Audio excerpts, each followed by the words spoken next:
पुराण के श्रवण से देवराज को शिवलोक की प्राप्ति तथा चंचुला का पाप से भय एवं संसार से वैराग्य। श्री शौनक जी ने कहा, महाभाग सूत जी, आप धन्य हैं, परमार्थ तत्व के ज्ञाता हैं। आपने कृपा करके हम लोगों को यह बड़ी अद्भुत एवं दिव्य कथा सुनाई है। भूतल पर इस कथा के समान कल्याण का सर्वश्रेष्ठ साधन दूसरा कोई नहीं है। यह बात हमने आज आपकी कृपा से निश्चय पूर्वक समझ ली। सूत जी, कलयुग में इस कथा के द्वारा कौन कौन से पापी शुद्ध होते हैं, उन्हें कृपा पूर्वक बताइए और इस जगत को कृतार्थ कीजिए। सूत जी बोले, मुने, जो मनुष्य पापी, दुराचारी, खल तथा काम क्रोध आदि में निरंतर डूबे रहने वाले हैं, वे भी इस पुराण के श्रवण पठन से अवश्य शुद्ध हो जाते हैं। इसी विषय में जानकार मुनि इस प्राचीन इतिहास का उदाहरण दिया करते हैं, जिसके श्रवण मात्र से पापों का पूर्णतया नाश हो जाता है। पहले की बात है, कहीं किरातों के नगर में एक ब्राह्मण रहता था, जो ज्ञान में अत्यंत दुर्बल, दरिद्र, रस बेचने वाला तथा वैदिक धर्म से विमुख था।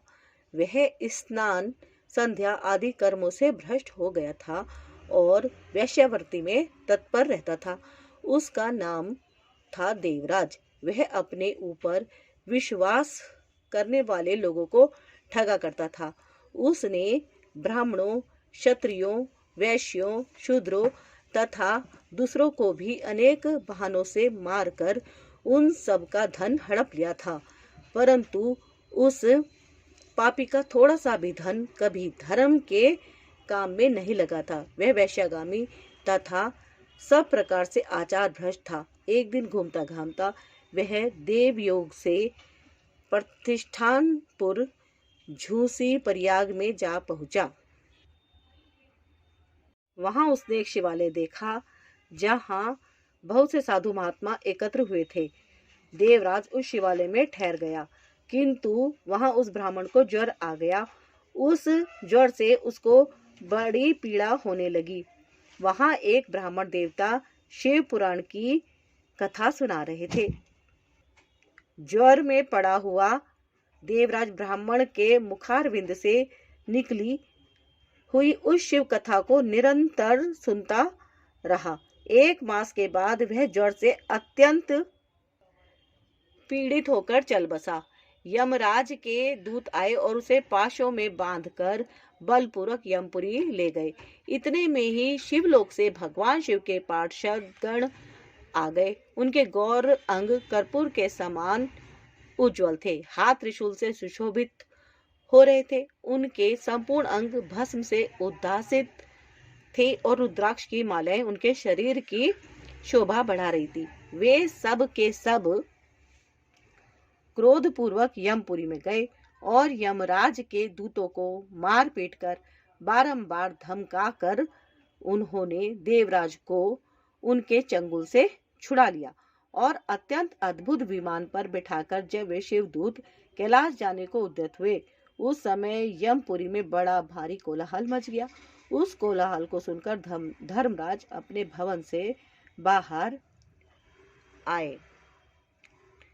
साक्षात दूसरे रुद्रों के समान प्रतीत होने वाले उन चारों दूतों को देखकर धर्मज्ञ धर्मराज ने उनका विधि पूर्वक पूजन किया और ज्ञान दृष्टि से देखकर सारा वृत्तांत जान लिया।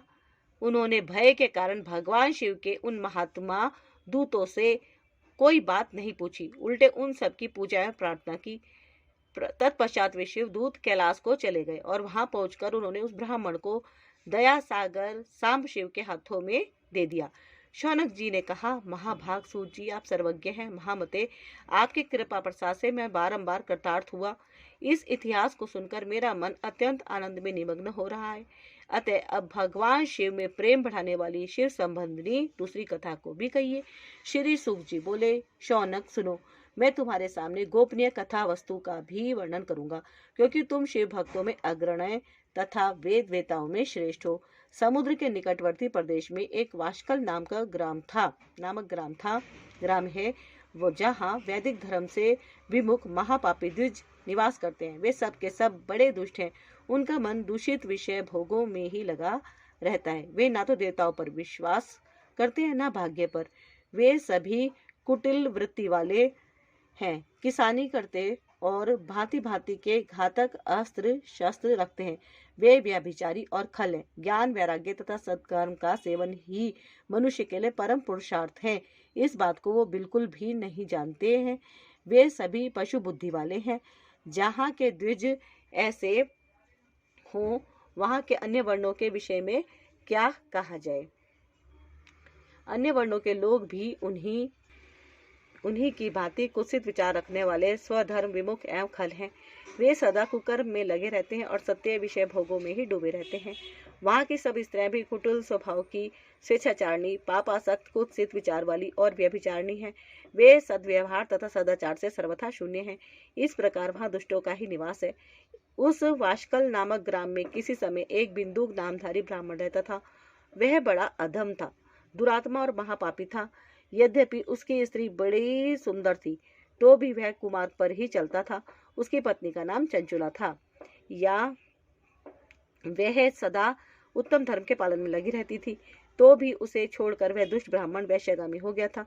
इस तरह कुकर्म में लगे हुए उस बिंदुक के बहुत वर्ष व्यतीत हो गए। उसकी स्त्री चंचुला कामना पीड़ित होने पर भी स्वधर्म नाश के भय से कलेश सहकर भी दीर्घ काल तक धर्म से भ्रष्ट नहीं हुई, परंतु दुराचारी पति के आचरण से प्रभावित हो आगे चलकर वह स्त्री भी दुराचारणी हो गई।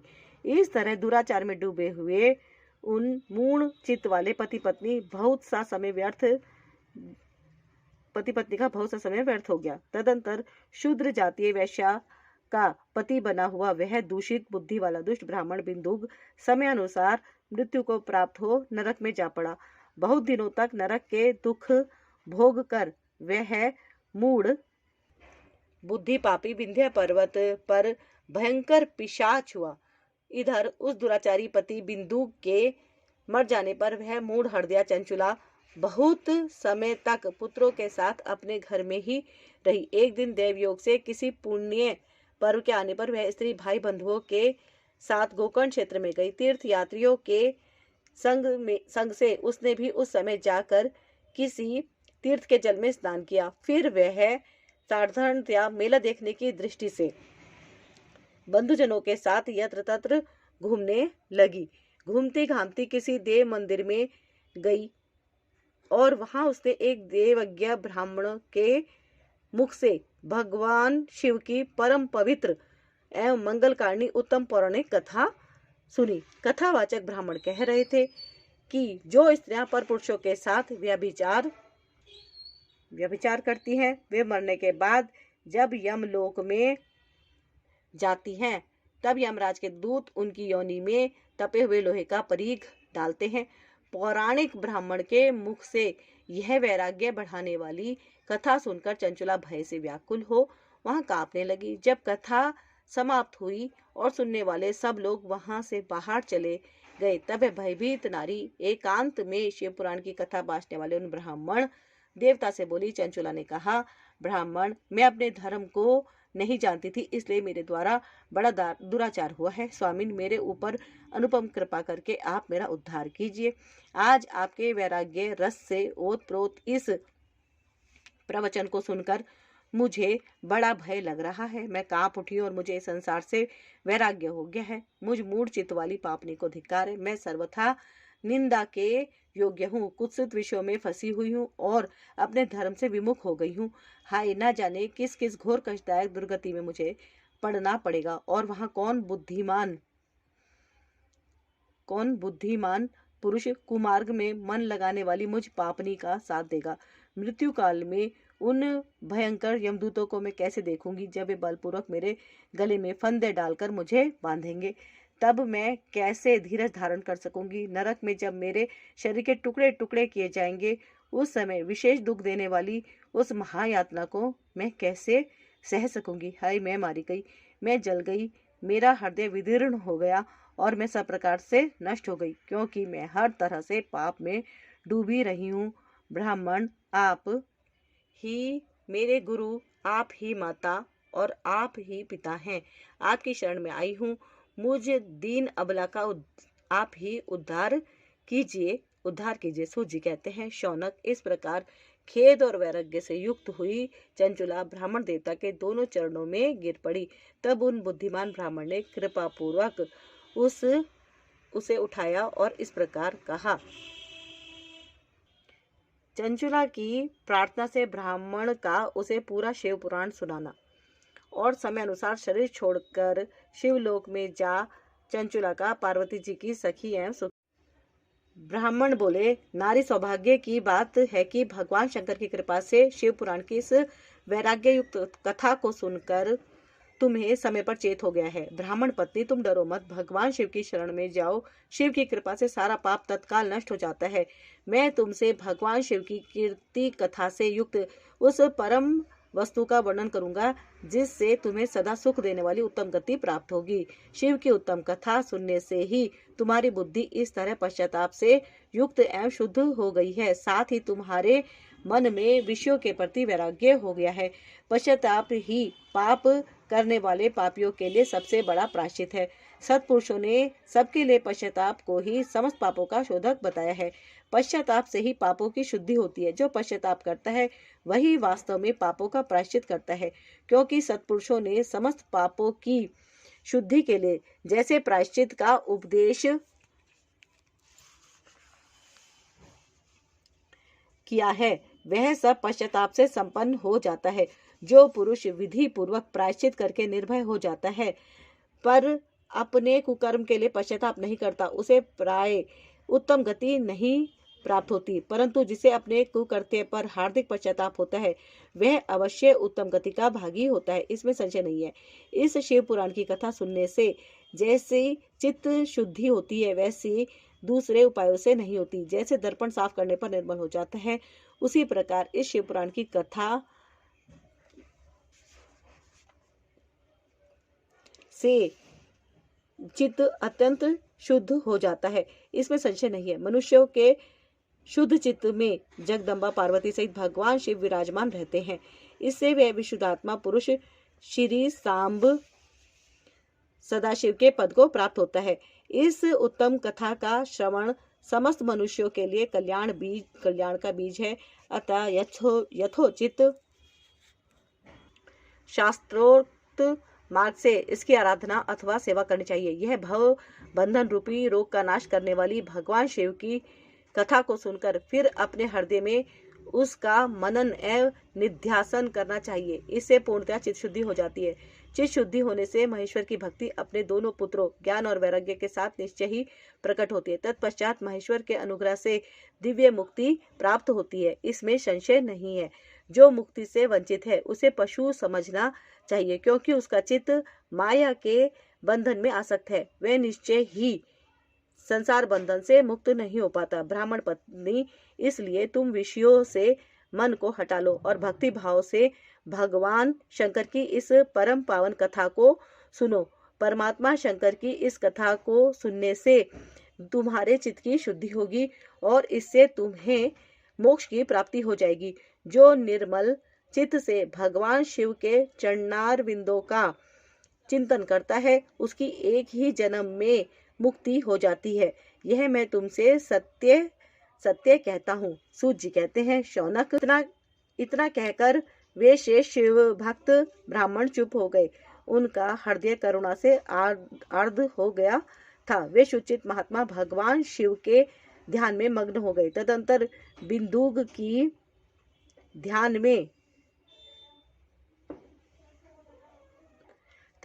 बिंदुग की पत्नी चंचला मन ही मन प्रसन्न हो उठी। ब्राह्मण युक्त उपदेश सुनकर उसके नेत्रों में आनंद के आंसू छलक आए थे। वह ब्राह्मण पत्नी चंचला हर्ष भरे हृदय से उन श्रेष्ठ ब्राह्मण के दोनों चरणों में गिर पड़ी और हाथ जोड़कर बोली, मैं कृतार्थ हो गई।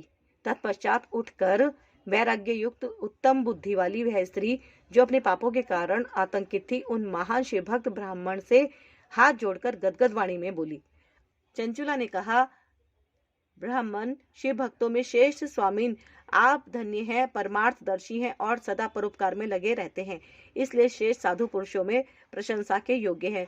साधु, मैं नरक के समुद्र में गिर रही हूँ, आप मेरा उद्धार कीजिए, उद्धार कीजिए। पौराणिक अर्थ तत्व से संपन्न जिस सुंदर शिव पुराण की कथा को सुनकर मेरे मन में संपूर्ण विषयों से वैराग्य उत्पन्न हो गया, उसी इस शिव पुराण को सुनने के लिए इस समय मेरे मन में बड़ी श्रद्धा हो रही है। सूत जी कहते हैं, ऐसा कहकर हाथ जोड़कर उनका अनुग्रह पाकर चंचुला उस शिव पुराण की कथा को सुनने की इच्छा मन में लिए उन ब्राह्मण देवता की सेवा में तत्पर हो वहां रहने लगी। तदंतर शिव भक्तों में श्रेष्ठ और शुद्ध बुद्धि वाले उन ब्राह्मण देव ने उसी स्थान पर उस स्त्री को शिव पुराण की उत्तम कथा सुनाई।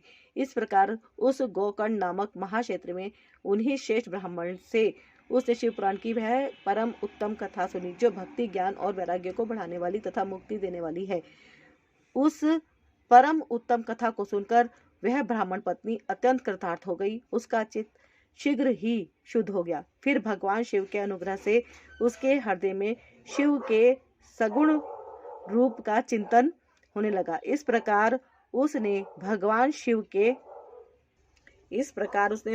शिव में लगी रहने वाली उत्तम बुद्धि पाकर शिव के सच्चिदानंदमय स्वरूप का बारंबार चिंतन आरंभ किया। तत्पश्चात समय के पूरे होने पर भक्ति, ज्ञान और वैराग्य से युक्त हुई चंचुला ने अपने शरीर को बिना किसी कष्ट के त्याग दिया। इतने में ही त्रिपुर शत्रु भगवान शिव का भेजा हुआ एक दिव्य विमान द्रुत गति से वहां पहुंचा, जो उनके अपने गणों से संयुक्त और भांति भांति के शोभा साधनों से संपन्न था। चंचुला उस विमान पर आरूढ़ हुई और भगवान शिव के श्रेष्ठ पार्षदों ने उसे तत्काल शिवपुरी में पहुंचा दिया। उसके सारे मल धुल गए थे। वह दिव्य रूप धारणी दिव्यांगना हो गई थी। उसके दिव्य अवयव उसकी शोभा बढ़ाते थे। मस्तक पर अर्धचंद्र का मुकुट धारण किए वह गौरांगी देवी शोभाशाली दिव्य आभूषणों से विभूषित थी। शिवपुरी में पहुंचकर उसने सनातन देवता त्रिनेत्रधारी महादेव जी को देखा। सभी मुख्य देवता उनकी सेवा में खड़े थे।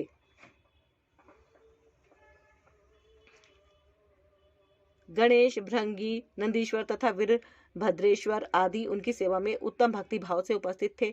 उनकी अंकांति करोड़ों सूर्यों के समान प्रकाशित हो रही थी। कंठ में नीलचिन्ह शोभा पाता था। 5 मुख और प्रत्येक मुख में 3 नेत्र थे।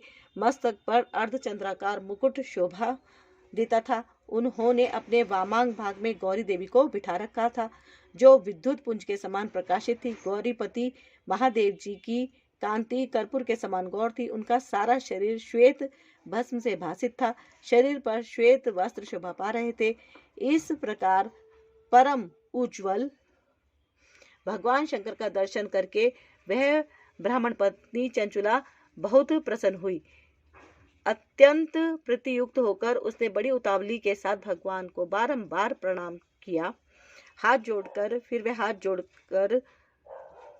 वह बड़े प्रेम, आनंद और संतोष से युक्त हो विनीत भाव से खड़ी हो गई। उसके नेत्रों से आनंद रश्मियों की अविरल धारा बहने लगी तथा संपूर्ण शरीर में रोमांच हो गया। उस समय भगवती पार्वती और भगवान शंकर ने उसे बड़ी करुणा के साथ अपने पास बुलाया और सौम्य दृष्टि से उसकी ओर देखा। पार्वती जी तो दिव्य रूप धारणी बिंदुक प्रिया चंचुला को प्रेम पूर्वक अपनी सखा बना लिया। पार्वती जी ने तो दिव्य रूप धारणी बिंदुक प्रिया चंचुला को प्रेम पूर्वक अपनी वह उस परमानंद घन ज्योति स्वरूप सनातन धाम में अविचल निवास पाकर दिव्य सौख्य से संपन्न हो अक्षय सुख का अनुभव करने लगी। तो समाप्त हुई ये चंचुला की कथा।